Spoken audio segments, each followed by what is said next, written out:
Halo anak-anak, Shalom. Selamat pagi, kita berjumpa lagi dalam mata pelajaran pendidikan agama Kristen dan budi pekerti. Saat ini sebelum kita mulaikan pelajaran kita akan berdoa, dan doa akan dipimpin oleh salah satu murid. Akan dibawakan oleh Claudia. Disilakan. Silakan pimpin Claudia.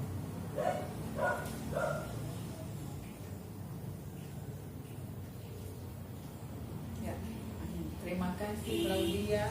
Silakan duduk. Anak-anakku sekalian, saat ini Ibu mau tanya, apa kabar hari ini? Belum kedengaran. Apa kabar hari ini? Luar biasa. Apakah siswa kelas 9 hari ini hadir semua? Oh, puji Tuhan, karena walaupun ada beberapa siswa ya yang tidak hadir saat ini, tetapi kita boleh ada di sekolah ini, tentunya kita percaya karena Tuhan yang menuntun kehidupan kita, sehingga seberapa kita yang hadir, kita boleh memulaikan pelajaran agama kita di saat ini. Nah, judul materi kita di saat ini adalah tentang gereja dan orang muda. Anak-anakku sekalian, apakah kalian pernah mendengar kalimat yang mengatakan bahwa kaum muda adalah pemegang tongkat estafet gereja? Pernah mendengar? Oh, belum pernah. Kalau mendengar olahraga lari estafet, pernah? Pernah. Oh, malahan pernah praktek ya. Bagaimana kira-kira cara bermain olahraga itu? Jadi orang pertama memegang tongkat, lalu dibawa lari, nanti yang ada di depan kita akan berikan tongkat yang ada pada kita. Begitu seterusnya sampai tiba di finish. Nah, anak-anakku sekalian, pelajaran kita hari ini tentang gereja dan orang muda. Nah, Ibu bisa mengambil ilustrasi dari pelari estafet, di mana orang pertama yang menjadi pelari estafet adalah orang tua dalam gereja. Sedangkan orang kedua yang akan mengambil tongkat estafet dari orang pertama itu adalah orang muda. Dan tongkat estafet yang diserahkan orang pertama kepada orang yang kedua itu adalah pelayanan yang ada di gereja. Jadi pelayanan yang ada di gereja akan terus berlanjut jika pelayanan itu diserahkan kepada orang muda. Jadi orang tua pertama yang melakukan itu pelayanan. Nah, supaya bisa terus berlanjut, maka pelayanan itu yang kalau dalam lari estafet dalam bentuk tongkat itu diserahkan kepada orang muda. Nah, itu yang akan kita pelajari saat ini dalam materi gereja dan orang muda. Nah, anak-anakku sekalian, adapun tujuan pembelajaran yang ingin kita capai dalam materi gereja dan orang muda adalah yang pertama, kalian kembali menyebutkan apa arti gereja. Dari apa yang telah kita pelajari dari pertama tentang gereja sebagai umat Allah yang baru, dan saat ini tentang gereja dan orang muda. Lalu setelah itu kalian akan menyebutkan di gereja kalian apa kegiatan-kegiatan yang dibuat oleh gereja kalian. Dalam hal ini Komisi Pelayanan Pemuda dan Komisi Pelayanan Remaja, supaya kaum muda dapat terlibat di dalamnya. Nah, setelah itu kita akan mengamati tentang pandangan-pandangan dari orang muda tentang gereja di zaman sekarang. Nah, setelah itu kita akan bandingkan bagaimana orang muda Tuhan pakai dalam Alkitab untuk melanjutkan pelayanannya. Akan ada beberapa tokoh Alkitab seperti Daud, Samuel, Paulus, Andreas, dan Timotius. Yang akan kita bahas bagaimana Tuhan memilih mereka sebagai orang muda dan mereka melakukan pelayanan yang berkenan kepada Tuhan di gereja. Karena pelayanan itu dari orang yang tua dilanjutkan oleh orang yang muda. Nah, setelah itu, setelah kita mempelajari tentang peran atau sepak terjang terobosan-terobosan yang dilakukan oleh kaum muda dalam pelayanannya memberitakan Injil, kita akan mengevaluasi akan program yang ada di jemaat kita. Apakah sudah menyentuh, sudah menarik minat, sudah bermanfaatkah itu sesuai dengan cerita Alkitab yang kita baca atau bagaimana? Kita akan evaluasi itu nantinya, dan pada akhirnya melalui pelajaran ini anak-anakku sekalian sebagai peserta didik diarahkan supaya menjadi orang yang berani melakukan tugas pelayanan di gereja, walaupun dari hal-hal kecil nantinya akan diberikan kepercayaan yang lebih besar.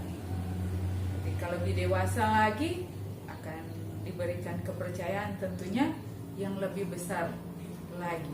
Tapi pada intinya untuk melakukan itu semua, anak-anakku harus berani, harus percaya diri, tidak usah takut, karena tugas pelayanan yang Tuhan percayakan pasti akan Tuhan mampukan. Nah, itu yang ingin kita capai dalam pelajaran ini, di mana adik-adik sekalian akan menjadi orang yang berani, punya tanggung jawab untuk melanjutkan tugas pelayanan gereja di masa depan. Boleh mengerti sampai di sini? Nah, untuk penilaian, kalian akan dinilai dari segi sikap, pengetahuan, dan keterampilan. Untuk sikap, akan ibu amati dari sekarang bagaimana sikap kalian ketika mengikuti pelajaran maupun di luar pelajaran. Begitu juga dalam hal pengetahuan. Ketika kita akan berdiskusi bersama menggali informasi dari buku paket tentang dari Alkitab, tentang tokoh-tokoh Alkitab, tokoh-tokoh muda yang terlibat dalam pelayanan, maka kalian juga akan diberi pertanyaan tentang hal itu dan berefleksi dari tokoh-tokoh Alkitab, apa yang ingin kalian lakukan, apa motivasi yang kalian dapatkan untuk terus melanjutkan pelayanan gereja sebagai kaum muda. Dan nantinya di bagian penilaian keterampilan kalian akan dinilai bagaimana kalian akan membuat tugas proyek, buat tugas penelitian, menanyakan kepada kakak-kakak pembina remaja atau penatua tentang program-program yang dilakukan. Apa saja itu, apa yang menarik minat, apa yang kurang menarik minat, apa penyebabnya, apa solusinya, dan nantinya di bagian akhir kalian akan memberikan evaluasi bertolak belakang dari kisah tokoh Alkitab, tokoh muda dalam Alkitab yang kalian pelajari. Nah, untuk itu dari materi ini, manfaat yang kita peroleh adalah kita boleh mengetahui bagaimana pentingnya kaum muda bagi masa depan gereja. Dan karena itu, sebagai kaum muda, peserta didik juga sebagai kaum muda akan termotivasi untuk melibatkan diri dalam pelayanan.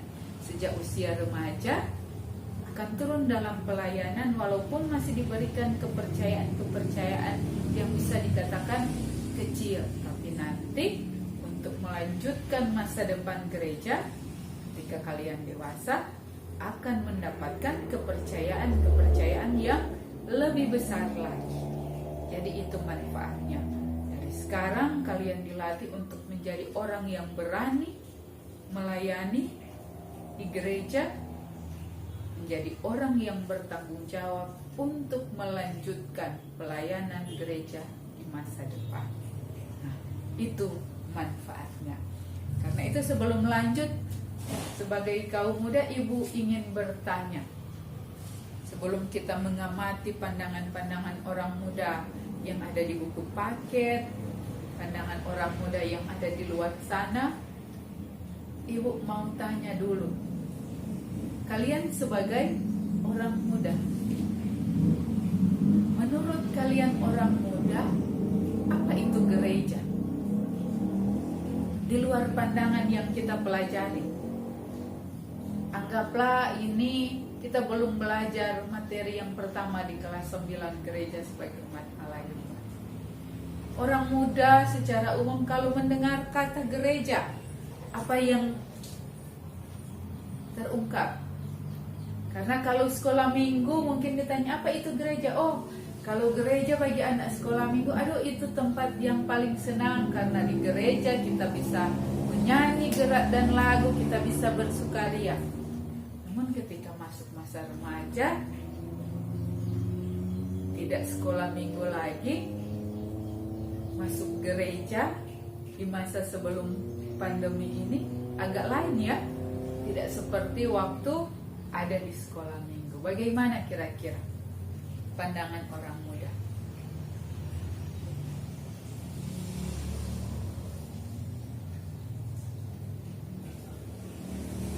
Iya, ibadahnya kurang menarik, terlalu lama, apalagi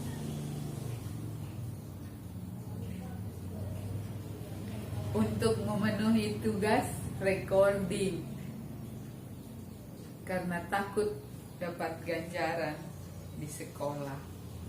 Nah, itu pandangan orang muda. Apalagi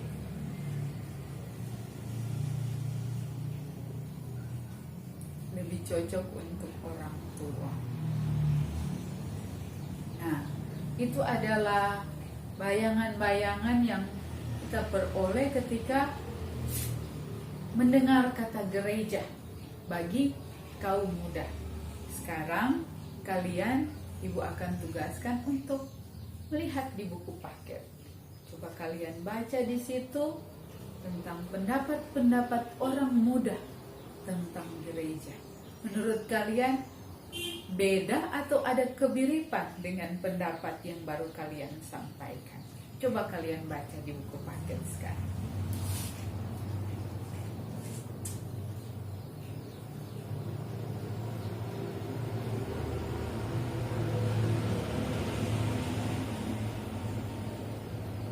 Kalian tersenyum. Ada kesamaan atau beda dari pendapat kalian tadi tentang pandangan gereja menurut orang muda? Kalau yang ada di buku paket itu adalah pandangan gereja dari kaum muda yang ada di Eropa, yang ada di Barat. Kira-kira ada kemiripan atau beda dengan pandangan orang muda di sini? Oh, ternyata ada kemiripan. Ya. Nah, karena itu kita akan belajar lebih dalam lagi tentang gereja dan kaum muda. Kita akan menggali data dari Alkitab, dari buku paket tentang bagaimana tokoh-tokoh Alkitab muda yang Tuhan pakai dalam pelayanan memberitakan Injil. Apa latar belakang hidupnya, bagaimana kehidupannya, tapi dari latar belakang itu Tuhan tidak melihat itu semuanya. Ada dalam otoritas Tuhan memilih kaum-kaum muda itu, orang-orang muda itu untuk dipakai dalam pelayanan pemberitaan Injil dari Tuhan. Nah, untuk menuntun kalian menggali informasi dari Alkitab tentang tokoh-tokoh muda yang dipakai Tuhan dalam pelayanan gereja, dalam pelayanan memberitakan Injil, Ibu akan memberikan pertanyaan untuk kalian diskusikan bersama, untuk mencari informasi, mengolah informasi, menambah pengetahuan kita bersama tentang materi gereja dan orang muda. Karena itu silakan tulis pertanyaan ini untuk didiskusikan.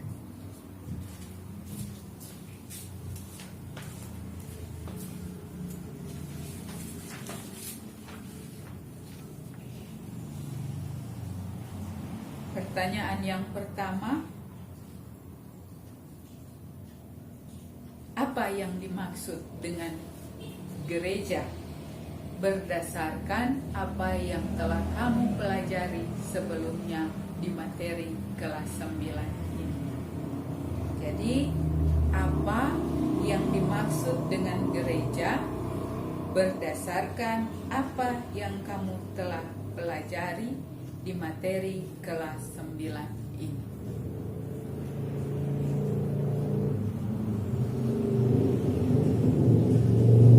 Kedua, bagaimanakah pandangan-pandangan orang muda tentang gereja?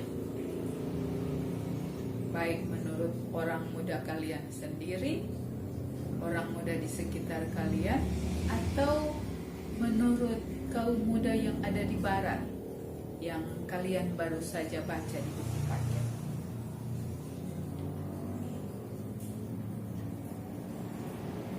Nomor 3, menurut pendapatmu, apakah pandangan-pandangan orang muda tentang gereja itu yang kalian jawab dalam nomor 2 adalah tepat? Jika ya, berikan alasan. Jika tidak, berikan alasan sebagai penjelasannya. Untuk nomor 4, siapa sajakah orang-orang muda yang ada di Alkitab yang Tuhan pakai untuk mengambil peran dalam pelayanannya? Bagaimana latar belakang hidupnya? Juga disebutkan tentang bagaimana latar belakang hidupnya.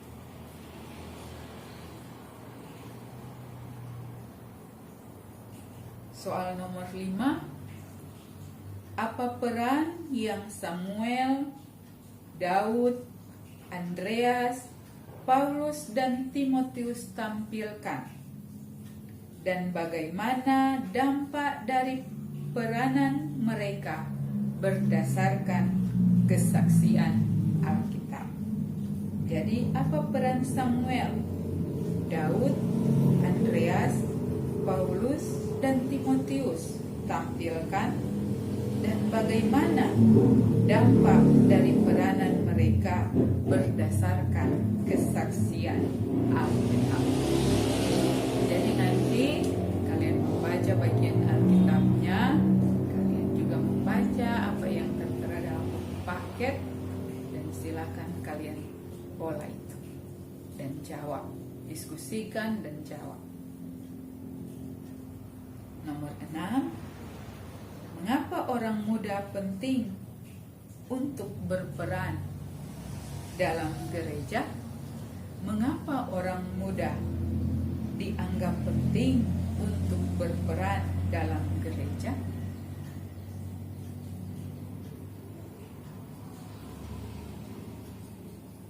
Seberapa yang ada, kalian ibu bagi dalam 2 kelompok saja ya, untuk mengerjakan ini supaya lebih maksimal. Kalian diskusikan informasi yang kalian peroleh, dengan itu kalian jawab pertanyaan yang ibu berikan. Ibu ulangi pertanyaannya. Pertama, apa yang dimaksud dengan gereja berdasarkan apa yang telah kamu pelajari di kelas 9 ini? Kedua, bagaimana pandangan orang muda, yaitu kalian, orang di sekitar kalian, dan pandangan orang muda yang ada di buku paket tentang gereja. Tiga, menurut pendapatmu, apakah pandangan-pandangan orang muda tentang gereja yang kalian sebutkan di nomor 2 itu adalah tepat? Jika ya, apa alasannya? Jika tidak, apa alasannya? Berikan penjelasan. Nomor 4, siapa sajakah orang-orang muda yang ada di Alkitab yang Tuhan pakai untuk mengambil peran dalam pelayanannya, dan bagaimana latar belakang hidupnya. 5, apa peran yang Samuel, Daud, Andreas, Paulus, dan Timotius tampilkan, dan bagaimana dampak peranan mereka berdasarkan kesaksian Alkitab. Soal terakhir yang kalian diskusikan, mengapa orang muda penting? Mengapa orang muda dianggap penting untuk berperan dalam gereja? Silakan kalian diskusikan, kalian cari informasi, kalian cari jawabannya melalui Alkitab, melalui podcast. Tukar informasi yang kalian dapatkan, kalian presentasikan dalam diskusi. Silakan. Jika ada pertanyaan yang belum jelas, silakan tanya. Kalau tidak, silakan kerjakan. Kalian tentunya dalam pelajaran agama ini membawa Alkitab semua, bukan? Ya. Silakan kalian cari informasi dari buku paket, dari Alkitab. Jika memungkinkan, jika HP kalian ada Signa, silakan cari di internet. Tapi jika tidak apa-apa, sumbernya dari buku paket saja dan Alkitab. Silakan.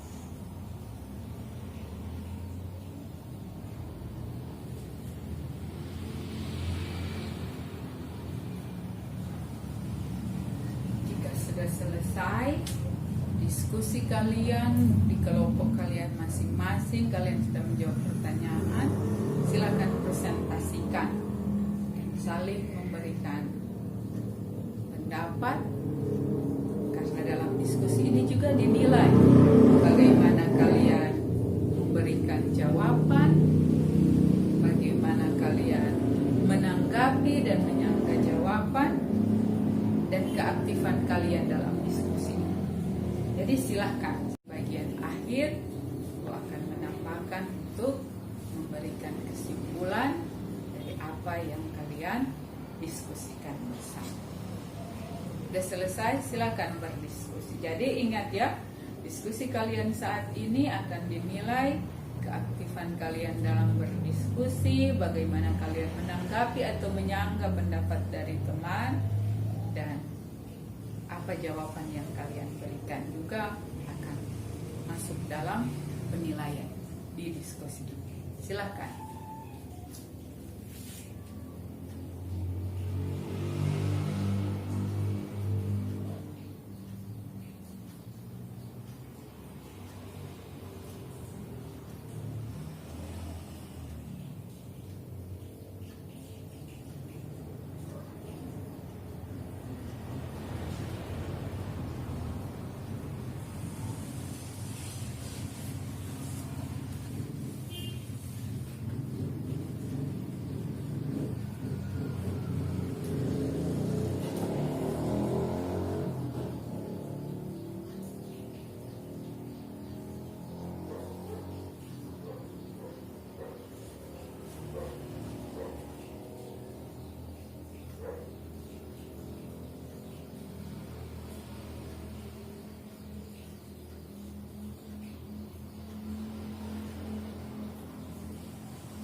demikianlah diskusi di saat ini. Kita berikan aplaus bagi kedua kelompok. Ya, baik sekali apa yang sudah kalian diskusikan, di mana dari situ Ibu bisa melihat bahwa ternyata memang kalian masih mengingat, dan tentunya dari situ Ibu dapat melihat juga bagaimana kalian memahami arti gereja yang sebenarnya, di mana bukan hanya terbatas pada tempat atau gedung, tetapi gereja itu adalah sebenarnya kita sendiri sebagai persekutuan orang yang percaya kepada Kristus. Dan karena kita sendiri adalah bagian dari gereja, kita juga punya tugas untuk melanjutkan pelayanan yang ada di gereja. Nah, menyangkut tentang pandangan-pandangan orang muda, pada akhirnya pandangan-pandangan kalian sendiri yang mengatakan bahwa itu adalah pandangan yang keliru. Pandangan yang keliru itu muncul karena apa? Tidak adanya rasa peka terhadap kehadiran Tuhan dalam diri pribadi. Nah, bagaimana bisa merasakan kehadiran Tuhan sehingga ketika ke gereja tidak membosankan? Kalau kita di rumah saja tidak membina hubungan yang erat dengan Tuhan, misalnya berdoa ketika bangun tidur, berdoa ketika makan, bagaimana kita merasakan kehadiran Tuhan lewat hamba Tuhan yang berkhotbah di mimbar? Ya, benar sekali apa yang telah dibahas dalam kelompok tadi. Nah, contoh-contoh tokoh Alkitab yang baru kalian sebutkan begitu luar biasa. Mereka semua bukan orang yang punya banyak kelebihan, tetapi ternyata orang-orang muda tersebut punya banyak kekurangan. Tetapi dari mereka kita belajar bahwa sebagai orang muda kita punya tanggung jawab untuk melanjutkan tugas pelayanan yang telah Tuhan lakukan di dunia ini.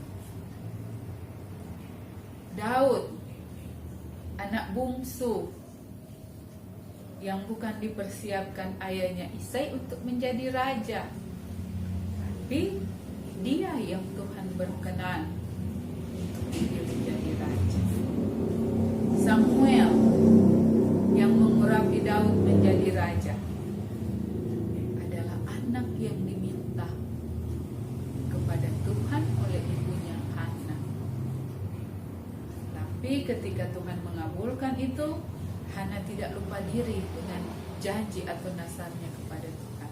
Jika Tuhan memberi dia anak, dia akan menyerahkan kembali kepada Tuhan untuk melakukan tugas di bait Allah. Samuel tidak membantah orang tuanya, kenapa saya dibawa di bait Allah, dipekerjakan untuk pelayanan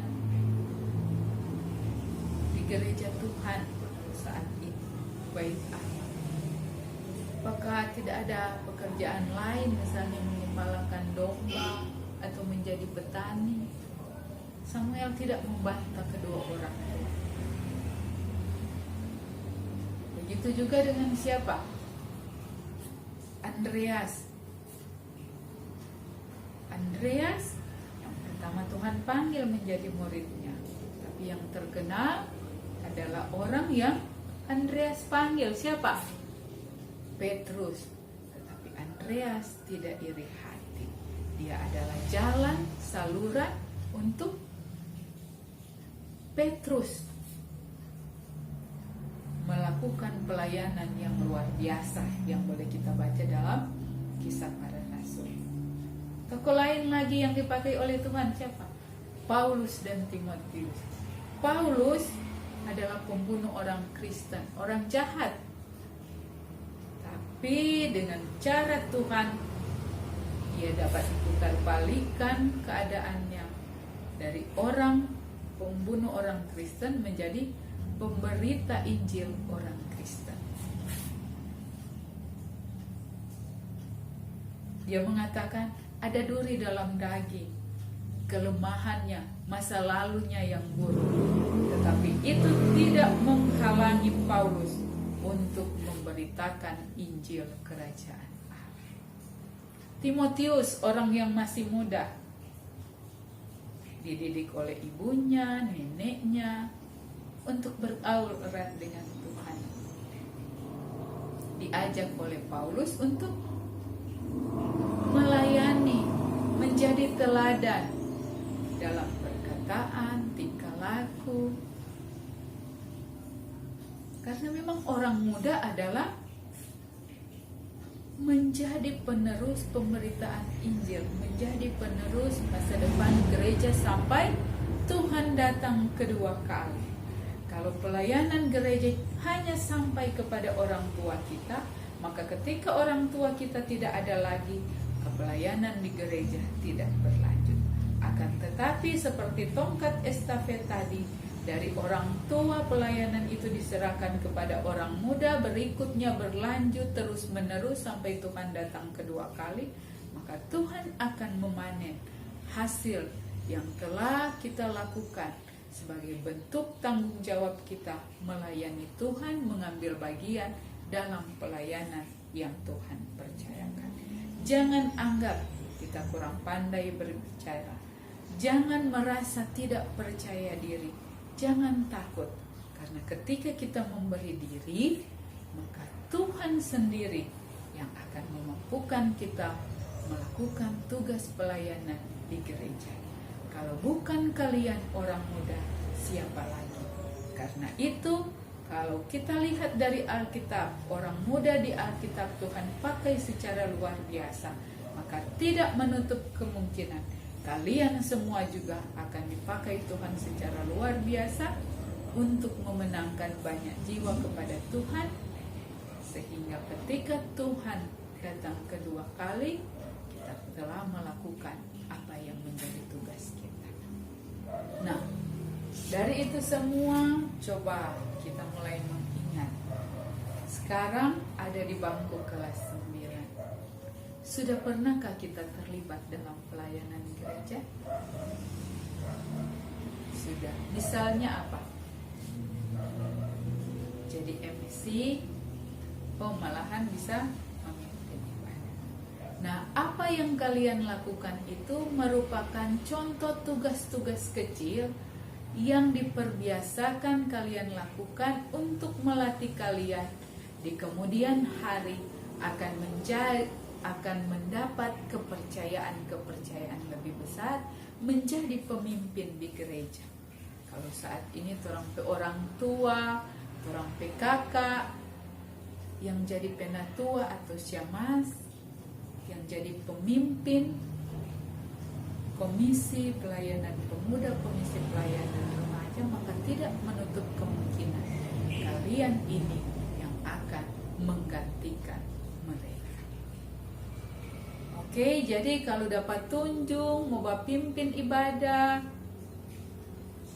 menjadi MC, jangan menolak.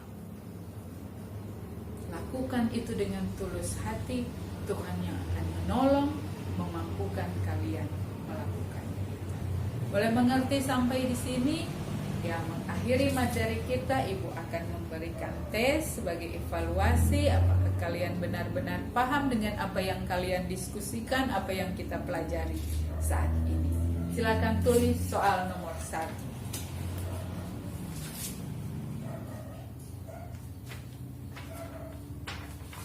Nomor 1, sejauh ini apa pemahamanmu tentang makna dari gereja? Jelaskan. Nomor 2, pilihlah salah satu tokoh Alkitab yang kita pelajari bersama yang menurut analisa kamu, karya yang ia tampilkan begitu berkesan sehingga membuatmu termotivasi sebagai orang muda untuk terlibat dalam pelayanan di gereja. Jelaskan apa yang ia lakukan dan hal apa dari tokoh tersebut yang ingin kamu contohi. Nomor 3, setelah belajar tentang gereja dan orang muda, menurut kamu apa yang membuat orang muda dianggap memiliki peranan penting bagi masa depan gereja? Jelaskan. Nah, Ibu juga akan memberikan tugas rumah, sebuah tugas proyek, di mana kalian akan melakukan penelitian.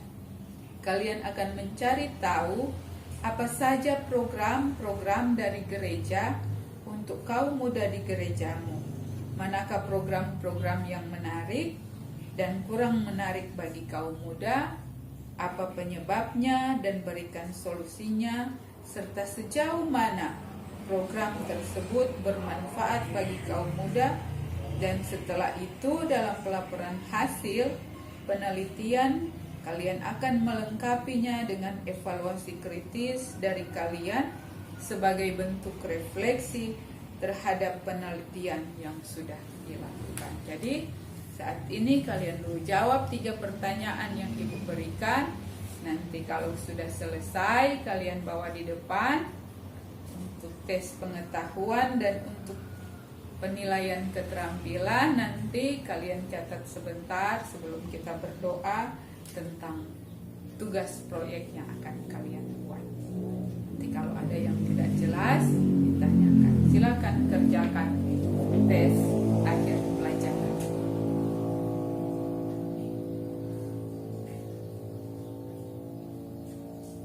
Kalau sudah selesai, silakan kumpul dan nanti ditulis apa tugas proyek yang ingin kalian buat, yang akan kalian buat di rumah. Ibu memberi waktu 2 minggu. Jadi mencari tahu apa saja program-program dari gereja untuk kaum muda di gerejamu, manakah program yang menarik dan kurang menarik bagi kaum muda, apa penyebabnya, berikan solusinya, serta sejauh mana program tersebut bermanfaat bagi kaum muda. Setelah melakukan penelitian, dalam laporan hasil penelitian, kalian lengkapi juga dengan evaluasi kritis dari kalian sebagai bentuk refleksi terhadap penelitian yang sudah dilakukan. Boleh mengerti sampai di sini? Kalau begitu, kalau sudah selesai, kita akhiri kegiatan kita, pelajaran kita hari ini dengan doa. Dimintakan Israel untuk menutup kita dalam doa. Silakan.